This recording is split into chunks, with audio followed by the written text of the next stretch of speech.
بس على الإخوة اللي دمهم خفيف اللي بيقول لك إزاي هتسقط ديون مصر. دي مسؤوليتي أنا، هسقط ديون مصر. مجرد فوزي هتسقط ديون مصر. وأنا قلت لكم الكلام ده وعد ومش تهريج. مجرد هفوز في الانتخابات وهيحصل زي ما أكدت لكم قبل كده. إحنا جايين بخطة كاملة لتغيير المنطقة كاملة. هيحصل إسقاط لديون مصر كاملة وهتبقى دولة غير مديونة. بدل ما إحنا في 2023 نسبة خدمة الديون، بس خدمة الديون مش أصل الدين، بالنسبة للميزانية 102.5%. يعني ما عندهاش فلوس حتى نغطي الفوائد. تمام. ردا بس على الإخوة اللي بيقول لك الفلسطينيين ومش الفلسطينيين، هقدم لكم نموذج بسيط جدا من الإخوة الفلسطينيين اللي بيخدموا في الجيش الإسرائيلي. نتفضل نشوف. إرادتنا أقوى من إرهابكم. تحيا إسرائيل.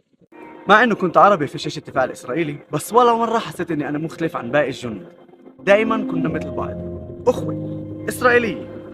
بعد سنة وانا في الجيش صرت قائد